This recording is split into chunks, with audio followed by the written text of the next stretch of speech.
Welcome back to Two Sports Overtime. And wow, Joey, I never thought we would see the day come where the Reds are carrying the load for Cincinnati Pro Sports. It's like a dream. Cincinnati Reds are in the postseason for the first time in 5 years, and really the first true 6-team playoffs since 2013. They did it, got a little luck, but did what they needed to do as well, and they are in. Yeah. And as of this recording, they will be about to play Game 2 of the Wild Card Series. Yeah, it's pretty unbelievable when you think about the trajectory for the Reds heading into this last kind of month here in September, and the trajectory for what was supposed to be for the Bengals heading into the start of the NFL season. Complete kind of 180 swap off, if you will, of both the teams' kind of hopes and dreams for the seasons of what could have been. Obviously, the Bengals are still early on, but and the Reds are in their back half of now into the playoffs. But regardless, like you said, who would have thought that it would be us talking about the Reds in the playoffs and what is next for the Bengals? Obviously, we'll get to that NFL action here after the break at our second half of the show, but we have to give the Reds their time to shine here. Basically, this entire first block, we're going to talk about Reds baseball, and how could we not? Cincinnati kind of doing maybe what many people saw as the impossible. 2 years ago, won a 100-loss season. Last year, they fired their manager, David Bell, after 6 seasons at the helm. They go out, they bring in Terry Francona, the 2-time World Series winning manager, out of retirement. Terry Francona deciding this was the right time to come out of retirement, and that this was maybe the right team to come out of retirement for, the team that he thought he could lead, and saw that, you know, the potential was there of these young players, of Ellie De La Cruz and Hunter Green, and now Andrew Abbott as well, first-time All-Star, and Spencer Steer. Kind of the list goes on and on of the pieces that were there for this team. But a couple of years ago, if you ask Reds fans, they never thought this would have, you know, happened. Maybe not this soon. And not this soon, absolutely. And how lucky for us, too, to get to cover. I got to see Sal Stewart, a guy that was with the Dragons last year, star for them, called up this year, impacting right away. And then both of us getting to see Chase Burns, their top prospect, when he got called up as well. Also getting up, kind of dominating right away as well. It's all up and down the lineup, too. Yeah. You know, Friedel, Ellie, Hunter Green, Nick Lodolo. I'm sure there's a bunch of others that I'm missing right now. But Tyler Stevenson, TJ Friedel, they're all former Dragons, and it's cool to obviously it's most of the time it's guys that are in the system or going through high A, so it's not something abnormal, but it's still something to celebrate when you got. Not every guys here in franchise the gym does today. it. The last franchise that I covered a minor league team for started a lot of guys in AA. Yeah. It seems like it's a great starting point here, and I think the proximity to Cincinnati and just the fan base, obviously, and the excitement around this town that Dayton has for baseball is definitely helps as well. But regardless, it's been a wild ride, and it's crazy to see what they've been able to do. There's even so much up and down, too, at the end of the season there. Obviously, they lose to the Brewers in that final game in 162. But thank you to the Marlins. They down the Mets and keep them out of the postseason. A wild collapse from New York, too, after being one of the... was that 8 straight or something at one point? They were one of the best teams in baseball to start September. the year. Yeah. So most expensive roster, that's for sure. Yeah, and you add Juan Soto, and you got Francisco Lindor and Pete Alonso, and Alonso just announcing that he's not coming back. He's not going into free agency, so he made that clear right away. But exciting for the Reds, exciting for Terry Francona. A lot of people question his health coming in, whether he could do the job or not, whether the Reds were just cursed. It kind of seemed that way. Like, when they first started the year, it was like, oh gosh, same old Reds. It doesn't matter who you put there at manager. It doesn't matter that, new ownership, different GM, what have you. And those discussions are at least been silenced for the short time now with the Reds going to the postseason for the first time in 5 years. And like you mentioned, really first since 2013. So, really excited to see what they have. Obviously, a tough first test. And when you have the World Series, the defending World Series champions and the Dodgers as your first matchup for a wild card card series. So got to play all 3 games in LA. First 2, obviously, third game if necessary, but kind of tough to go on the road and have to do that against them. Yeah, like I said, at the time of this recording, we haven't seen any of the games played yet, but at the time that this comes out, Game 1 will already be done. So just if you're viewing this on Wednesday, just know that we haven't seen the Game 1 result yet. Good point. But they're rolling out Hunter Green in Game 1 on Tuesday, Zach Littell, who was the midseason pickup, in Game 2, and then who did you say? Andrew Abbott for Game 3 if needed. Dang, Abbott didn't pitch that many days ago either. No. And we were trying to figure out what the thinking was instead of Abbott, and former sports director Jack Pohl made a pretty good point too. He said, well, maybe they're thinking it's the Dodgers. This is going to go to a split. We got to play like we're splitting. We got to play like we're going to play a third game, which is, it's a realistic thought. I mean, I guess like what if they roll out Shohei tonight and then they lose tonight, and then you're rolling with Littell. Yeah. Tomorrow. On ESPN, it is showing for the Dodgers in Game 2, probable pitcher as Yamamoto. So I think that they could, a lot of people believe that the Reds could tap into Nick Lodolo in Game 2 after putting Littell out there. And if it's kind of like a little early chess match for Francona, kind of to see how putting Littell out there impacts the lineup change to then put in a lefty all of a sudden and kind of throw them off.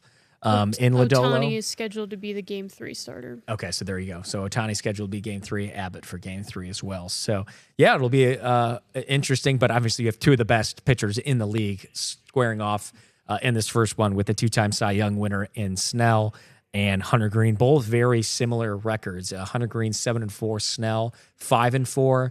Hunter Green, I believe, with a 2.73 ERA and Snell 2.54. You check me on that. Yep, just talked about it in the show. Cool, but pretty close there. 2.7 something for Green, 2.54. 2.35 for Snell, 2.76 for Hunter Green. Okay, there you go. Had him flip for Snell, so pretty close. But very comparable stats for Green has twice as many strikeouts almost. There you go. So should be a pretty exciting pitchers duel in that first game. But then, like you mentioned, obviously we don't know what's happened yet in this game as we're talking about it. But starting on a fast note is going to be key. I mean, especially when you aren't coming back home. Best of 3, you got to get that first win under your belts, get that momentum, because then you're not playing from behind. We just saw with the Guardians in their first game, 2 errors, 2 runs for the Tigers. They're now down, and it's do or die as of this recording. There'll be a result in that second game, obviously. But as we're talking here, that was a tough way to start that American League Central wild card for them. The American League wild card. Might as well be the AL Central. I was going to say it's 2. I was just going to say it's 2 ALC teams anyway. So, but the importance of starting fast, getting a gem from Hunter Green, but it is going to be tough for those offensive bats to try to get going against Blake Snell in this one. Yeah, you hope that they didn't have that excitement. I mean, that locker room celebration was just 1 in a million. We wish we could show it to you.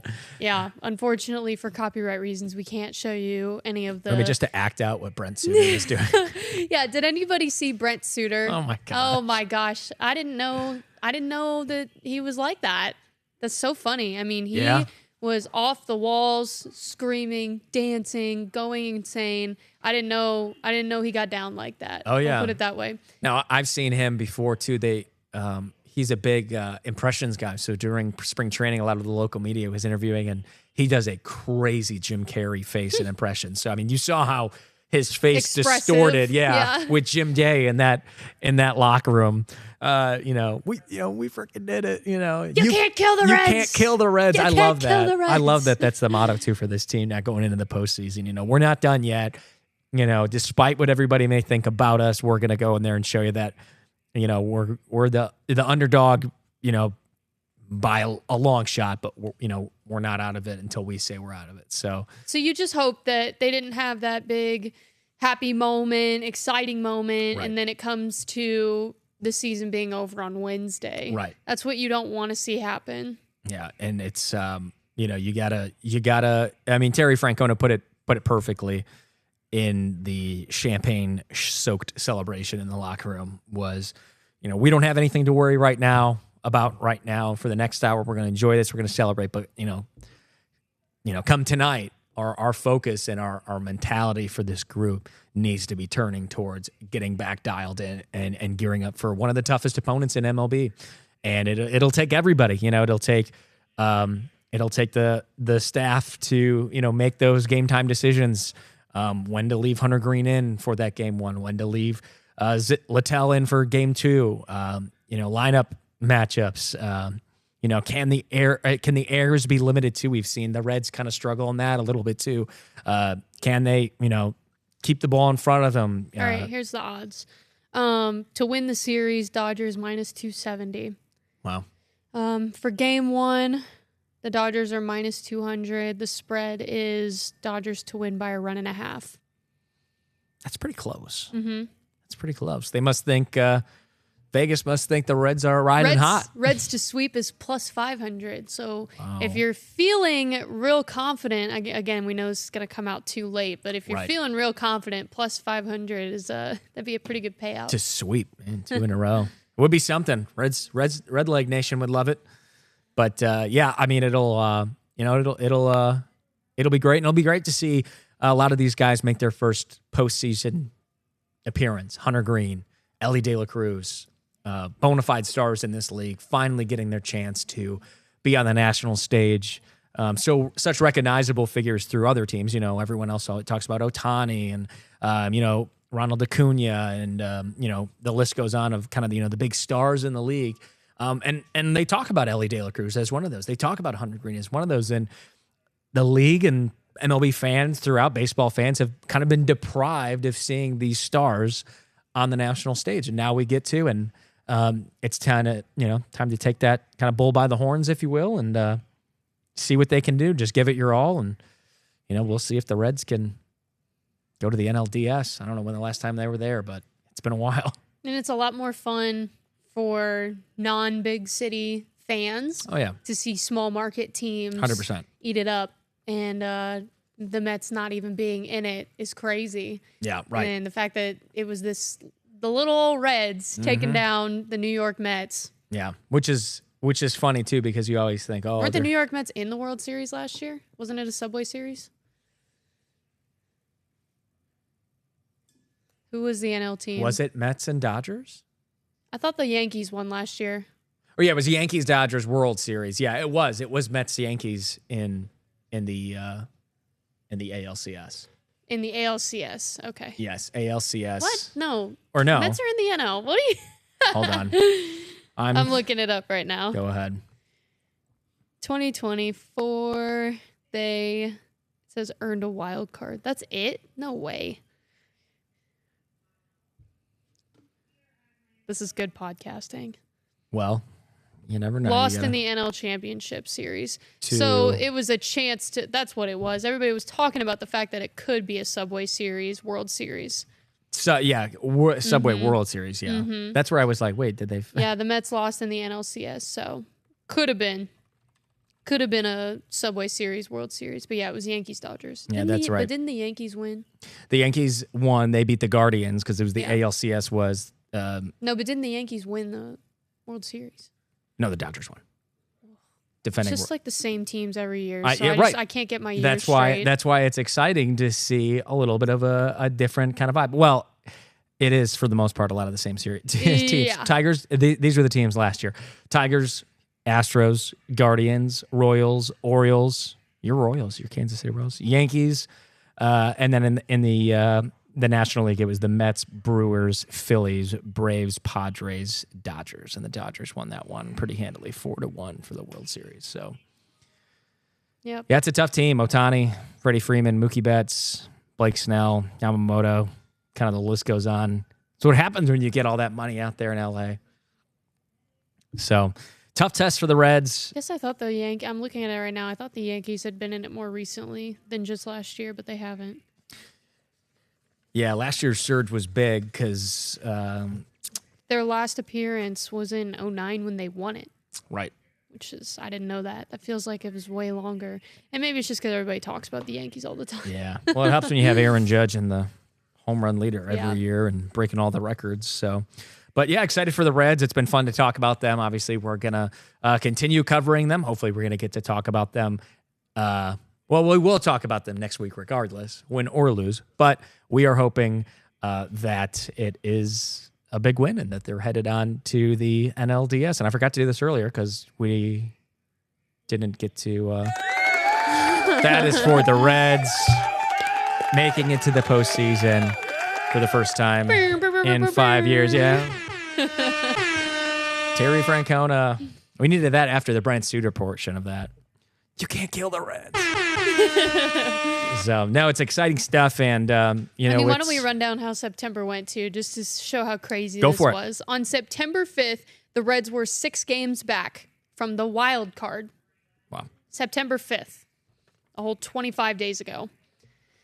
The Mets were in that final spot, but there were 2 teams between the Mets and Reds even. That was when Arizona and San Francisco snuck up in there ahead of the Reds. So 6 games back on September 5th. Since September 5th, the Reds finished the month 13-7. Wow. That's good.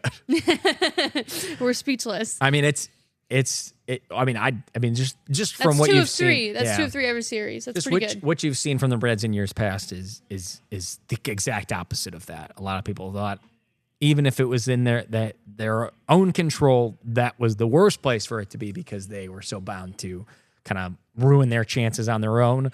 They obviously lost that last game, but they would have. They own the tiebreaker anyway. So we'll see. I mean, I really think it's just going to be one, can the offense be consistent? Because that's just been the story of the Reds all year. Yeah. And 2, do they have enough arms to go the distance? Because they didn't really do a lot at the deadline. So a lot of questions to hopefully be answered, and we're hoping to have them for you next week and here at 2 Sports Overtime. So go Reds, and we'll be waiting to see just as much as you guys are about what this team can do in the postseason. It's great to have a Red October back in Cincinnati, of course, right here in Dayton with plenty of Reds fans in town cheering them on from just a short ways out. Maybe we will get to be at GABP, though. Fingers crossed for that one. We'll see if we're down there for NLDS action next week. That'd be great. Against Philadelphia. Oh. Let's speak it into existence. You imagine playoff baseball? No, at I that ballpark? haven't gotten to do it. I haven't either. It'd be a first for both of us. Yep. And for the Reds for the first time in a while, rather. We got a lot more to talk about here coming up after the break on 2 Sports Overtime. We're really going to get heavy into the NFL. The Bengals. Doom and gloom. Unfortunately. Incoming. Unbelievable. Bengals and Browns coming up right here on 2 Sports Overtime with week 4 of the NFL season in the books. Join Kayler Smith and Joey Deberardino here coming up after the break.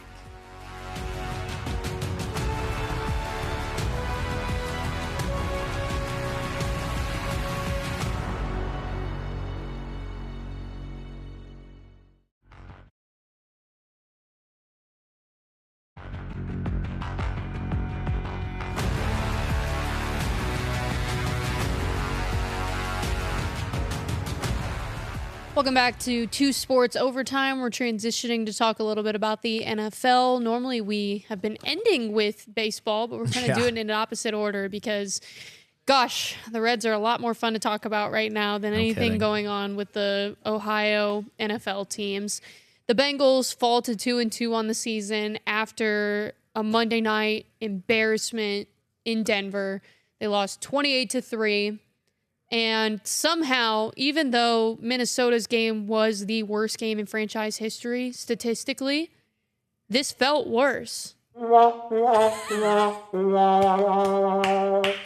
finally did it on cue. I just want everyone to know that. Oh, we're getting there, guys. The production value is getting increased. So the Bengals... we were joking. It's time for the Bengals to put out a thank you fans graphic. Think we're going to see that eliminated graphic coming up here soon yet? Like they do with the Cowboys every year. First game of the year. At the draft. Have you seen that one? Yeah. Cowboys have this drummer draft pick. Eliminated. It's like, oh my God. No, we don't want to be so cynical. It's not funny, but like, it's just, we laugh because if we don't laugh, we're just going to be sad and disappointed and we don't want to bum all of you out. Yeah. So we kind of try to make light of it because What can you do right now? It is hard, though, with these stats we're about to read off here soon about this game. Let's go ahead. So, actually, to be honest, sorry for everybody for that. That probably didn't sound good. They looked decent coming out of the gate. Like that first drive, yes, there was a few incompletions, but it was like, well, they moved the ball down the field.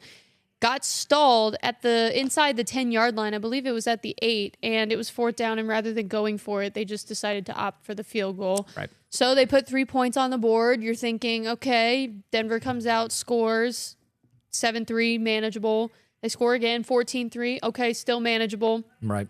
It was never manageable. No. It was never manageable. There was no scoring for the rest of the night for the Bengals, obviously, and Denver obviously went on to score 28 unanswered after that. Yeah, it's rough too when I like you have in all capital letters sloppy. I mean, truly, 11 penalties, 65 yards compared to the team's 9 first downs. When you're turning the ball, when you're having those mental mistakes and miscues, and they exceed the amount of times you get a first down, you're never really going to win a football game that way, let alone make it close. So and even with the one that really wasn't a penalty, that questionable, we'll call it, false start on Karras, still 10 penalties. And I think that was in the opening drive, wasn't it? So they still scored on that drive. So take away that one, still 10 penalties, and you don't score another point. Yeah, it was tough. They couldn't get anything going. 159 total yards compared to Denver's 512.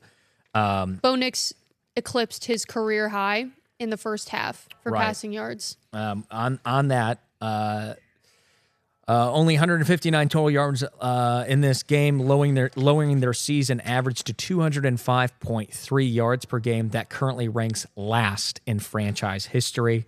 Another crazy stat too here. The Bengals have now been outscored 55-6 in the first half of their last 2 games, and of course, just 13 points in Jake Browning's start so far this year. Obviously, the 2 games. So, I mean, we go on and on. I'm sure there's 5 more different stat things. I think it was 23 yards, 4 or 5 catches for Ja'Marr Chase. I mean, when you're not targeting arguably the best receiver, arguably the best playmaker in the league, you're not going to get anything going offensively. To see that they couldn't even get him the ball, it just does not bode well for what the season has left in store. If I'm a Cincinnati fan, I'm looking at this 53 rushing yards and like smashing things in my house. Yeah. 53 rushing yards. And you have Chase Brown, who's a great back. And that's been every week almost. It is surprising to see. And going into this season, in the offseason and training camp. What did they say? Ja'Marr Chase had the most rushing yards at they one very point well could have been, last night. They did a jet sweep. But, I mean, you thought that going into this year, this was going to be the best O-line that the Bengals have had. One, to protect Joe Burrow. That didn't happen. Look where we're at now. Joe Burrow out indefinitely, and likely for the year. They look like they're trying to get Browning killed out there, too. Right. Which is... It's not going to, I mean, who are we going to go to next? I mean, this isn't against the backups, but, I mean, Brett Rypien and Sean Clifford, we already have Jake Browning. Like, I don't know. Mike White. Yeah, Mike White, right. I don't know at what point does the front office take a deep, long look at this and go, we need to just try to bring in another quarterback? Can you give up this point in the season?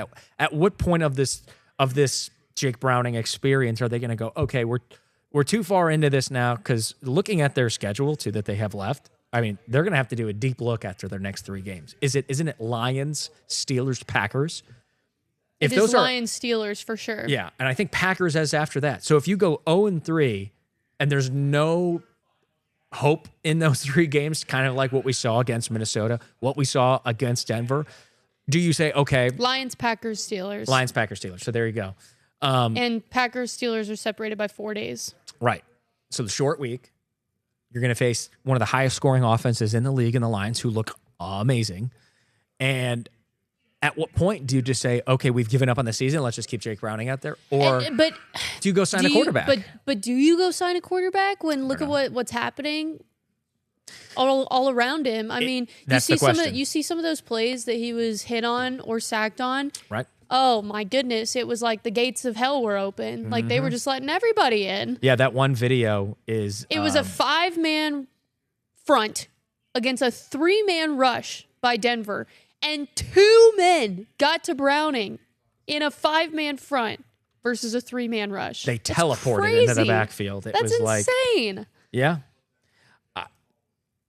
It's hard to think on what, is it, everybody wants to point the finger at Zach Taylor? Is it Browning? Is it just really no Joe Burrow? I mean, right now, he should have been given the MVP last year at this point, the way I saw somebody tweet that. Is it really so hard to think that? I mean, when you think about what the MVP stands for, it is, would this team be successful without this person?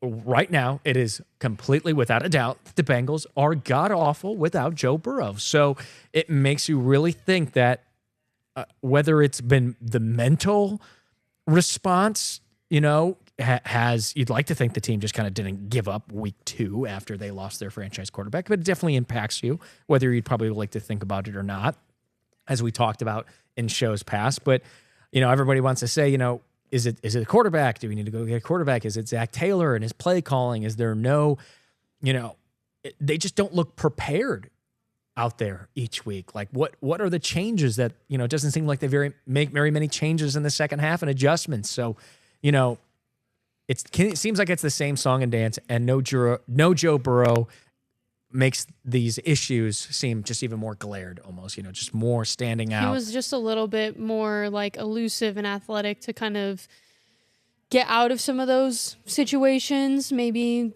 pass and get it out of it, or scramble and get out of it, where it's just when you have a backup, it's like right. He's not on the same caliber of like pocket awareness or whatever. I don't know. I have on here because it just makes me laugh. What's the one positive takeaway? What's the bright spot? No turnovers? LOL? Really? Wow. There was no turnovers?